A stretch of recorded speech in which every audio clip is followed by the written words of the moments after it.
তাকে হত্যা করে তুই তোর প্রেমিকাকে চাস। সত্যি বলতে তখনও আমার কাছে এটি মিথ্যে মনে হচ্ছিল, কিন্তু পরিস্থিতি অনুযায়ী আমিও বললাম ওর চাচাতো ভাইয়ের জীবন নিয়ে নিপাকে আমার কাছে ফিরিয়ে দিন। নিপার চাচাতো ভাইয়ের নাম নেওয়ার একটি বড় কারণ রয়েছে আমার। সকালে ওর চাচাতো ভাই আমাকে সবচেয়ে বেশি মারধর করেছে। আমার কানে এখনো ব্যথা করছে। এত জোরে থাপ্পড় এর আগে আমাকে কখনো কেউ মারেনি। সবশেষে সে আমার মাকে নিয়েও গালি দিয়েছিল। রাগটা বাস্তবে হোক না হোক, তবে রায়হানের কথা অনুযায়ী ঝেড়ে দিলাম কিছুটা। আমার আবদার শেষে রায়হান আমাকে আবার বলে, আপনার চাওয়া খুব দ্রুত পূরণ হবে। এ বলে রায়হান সেখানেই জ্ঞান হারায়। আমার কাছে সব তামাশা মনে হলেও এইবার যা দেখলাম তাতে কিছুটা বিশ্বাস হয়েছে। রায়হান যখন জ্ঞান হারিয়ে পড়ে যায়, তখন রায়হানের শরীর থেকে একটা কালো ধোঁয়া উড়ে গেল। চোখের পলকে আমি সেই ছায়াটা দেখেছি। তার পরক্ষণে দেখলাম মোমবাতিগুলা আপনা আপনি জ্বলে উঠেছে। অবিশ্বাস্য ঘটনা, এইটা তো সম্পূর্ণ অলৌকিক। তবে কি আমি সত্যি কোনো জিনের সাথে কথা বলছিলাম? আমার এসব ভাবনার মাঝে রায়হান শোয়া থেকে উঠে সে তার মাথাটা চেপে ধরে আছে। হয়তো তার মাথায় কিছুটা যন্ত্রণা হচ্ছে।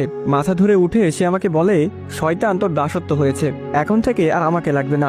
এই নে কিতাবটা, যখনই তাকে দরকার পড়বে তখনই একটা রুমে 4টা মোমবাতি জ্বালিয়ে মন্ত্র পড়বি। আর মনে রাখবি, তোকে নাপাক অবস্থায় থাকতে হবে। প্রস্রাব করার পর কিছুটা হাতে নিয়ে গায়ে ছেটাবি। কাজ শেষে আবার আমার কিতাব আমাকে ফিরিয়ে দিস। এতটুকু বলে রায়হান বসা থেকে উঠে সামনে থাকা মোমবাতিগুলা এক এক করে বক্সে ঢুকাই। আমার হাতে সুতোটা সে নেয়নি। ওটা নাকি শয়তানকে ডাকার শক্তি। শয়তান যাত্রার ডাকে সাড়া দেয় না।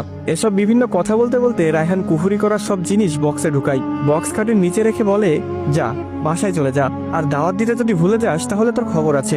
রায়হানের কথা শুনে যেন আমার ভিতরে একটা খুশির ঢেউ জেগে উঠলো। সত্যি তাহলে নিপা আমার জীবনে ফিরে আসবে? আমি আবার তাকে পাবো, আমার প্রেমিকা হিসেবে না, এইবার হয়তো বউ হিসেবে পাবো। এই পাওয়া চাওয়ার বিষয়বস্তু অনেক মর্মান্তিক। এই বুঝি হেলে যাচ্ছে, আবার এই বুঝি কিছুটা হারাচ্ছে। তবে যত কিছুই ভাবি, রায়হান আমাকে একটা পথ দেখিয়েছে, এটাই আমার কাছে অনেক। খুশিতে আমি রায়হানকে জড়িয়ে ধরে কাঁদতে শুরু করি। রায়হানকে বিদায় দিয়ে যখন বাড়ি ফিরে এলাম, আমার মা বাবা আমাকে দেখে কান্না আরম্ভ করেছে। আমি কোনোভাবে তাদের সান্ত্বনা দিয়েছি, কিন্তু সান্ত্বনাটা তখন আমার দরকার ছিল।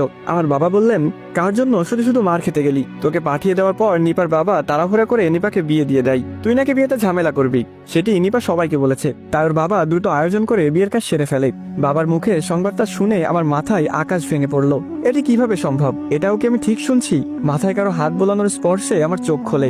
আমি বিছানায় শুয়ে আছি, পাশে মা বাবা আর ছোট ভাই দাঁড়িয়ে আছে। ছোট বোন পাশে বসে আমার মাথায় হাত বোলাচ্ছে। আমি কিছুক্ষণ কিছু বুঝতে না পারলেও মনে পড়ে গিয়েছে নিপার কথা। নিপার তো বিয়ে হয়ে গেছে। লাফ মেরে উঠে ফোনে সময় দেখি রাত 10:38। হাই খোদা, আমার সব শেষ হয়ে যাচ্ছে। দিক বেদিক হয়ে আমার বিছানা থেকে দৌড়ে নেমে যাই। ছোট ভাই সাদিককে বললাম বাইক বের করার জন্য, যদিও আমার কোনো বাইক নেই। ছোট ভাইয়ের বাইক নিয়ে বের হয়েছি নিপার শ্বশুর বাড়ি। আমার হাতে একটা লোহার পাইপ। আজ নিপাকে নিজের হাতে খুন করার ভূত চেপেছে মাথায়। জানি আপনারা এখন আমাকে পাগল ভাবছেন, তবে বাস্তবতা অনেক ভিন্ন। এই পরিস্থিতিতে যে কোনো ছেলের মস্তিষ্ক